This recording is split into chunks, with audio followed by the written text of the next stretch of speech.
Hello everyone, আসসালামু আলাইকুম। Welcome back to my channel. আমি আজকে আপনাদের সাথে শেয়ার করব আমি যেভাবে ভেজিটেবল ফ্রাইড রাইস বানিয়ে থাকি সেটা আপনাদের সাথে শেয়ার করব। অল্প উপকরণ দিয়ে আপনাদের সাথে আজকে আমি ভেজিটেবল ফ্রাইড রাইস শেয়ার করছি। প্রথমে আমি লবণ দিয়ে পানি গরম করতে দিয়ে দিলাম। পানিটা বলক চলে এসেছে। পানিটা ফুটে উঠলে আমি পোলার চাল ধুয়ে স্ট্রেন করে ঝরিয়ে রেখেছিলাম সেটা দিয়ে দিচ্ছি।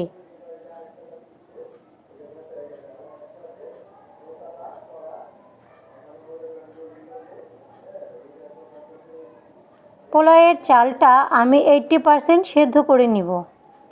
সামান্য পরিমাণ লবণ ও অল্প একটু তেল দিয়ে নিয়েছিলাম যাতে চালটা লেগে না যায়।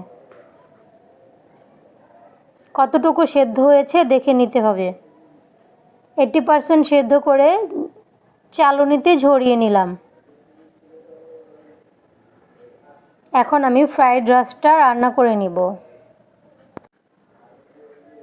চালগুলো ঠান্ডা হয়ে গেছে। এখন ফ্রাইড রাইসটা রান্না করার জন্য হাঁড়িতে তেল গরম করে নিলাম।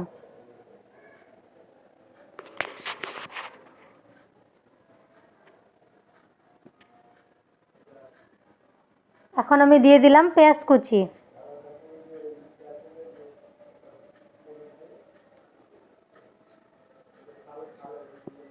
পেঁয়াজটাকে একটু ভেজে নিব। পেঁয়াজের সাথে আমি সবজিগুলোও ভেজে নিব। আমি দিয়েছি 2 রকমের সবজি, বরবটি ও গাজর। আপনাদের কাছে বাঁধাকপি থাকলে সেটাও দিয়ে দিতে পারেন, আমার কাছে ছিল না। দিয়ে দিলাম গাজর কুচি করে।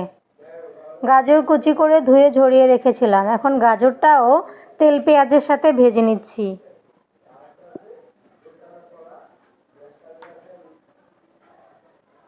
সাথে বরবটিটা দিয়েও ভেজে নিব। বরবটিটা কুচি করে রেখেছি ধুয়ে পরিষ্কার করে।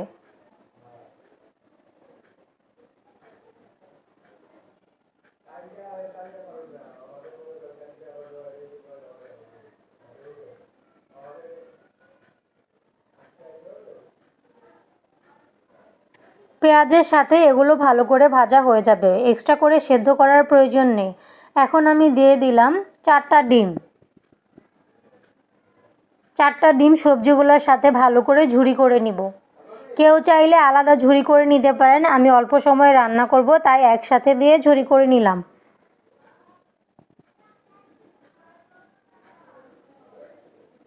আমি শর্টকাট কিভাবে চাইনিজ ফ্রাইড রাইস রান্না করা যায় সেটাই দেখাচ্ছি।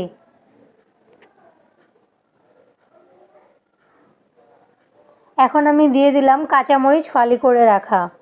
আপনারা যতটুকু ঝাল পছন্দ করেন ততটুকু দিয়ে দিবেন। আমি একটু ভালোই ঝাল খাই, এর জন্য বেশ কয়েকটা কাঁচামরিচ ফালি করে দিয়ে দিয়েছি। দিয়ে দিলাম 1.5 টেবিল চামচ সয়া সস।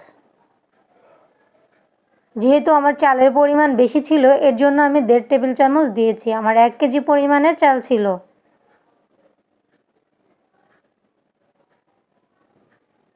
এখন আমি ঝরিয়ে রাখা চালগুলো দিয়ে দিব। 80% সেদ্ধ করে নিয়েছি, বাকি 20% ভাজার মধ্যে দমে সিদ্ধ হয়ে যাবে।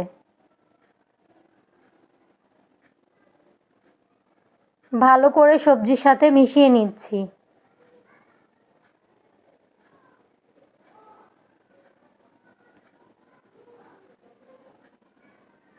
এখন আমি দিয়ে দিব পরিমাণ মতো লবণ ও টমেটো সস।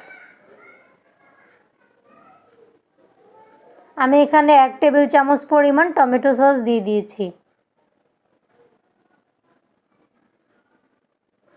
এখন ভালো করে লবণ ও সসের সাথে ফ্রাইড রাইসটা মিশিয়ে নিব।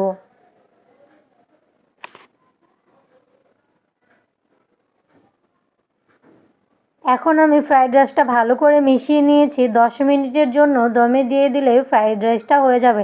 যেহেতু আমি 80% সিদ্ধ করেছি, বাকি 20% ভাপে হয়ে যাবে।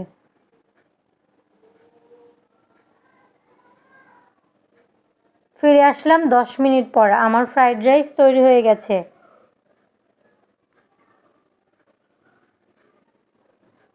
ফ্রাইড রাইসটি খুবই ঝরঝরে হয়েছে। এতক্ষণ পাশে থাকার জন্য ধন্যবাদ। আমার ভিডিওটি ভালো লেগে থাকলে চ্যানেলটি একটি সাবস্ক্রাইব করে দিবেন, লাইক কমেন্ট করে দিবেন। এতক্ষণ পাশে থাকার জন্য ধন্যবাদ। আসসালামু আলাইকুম।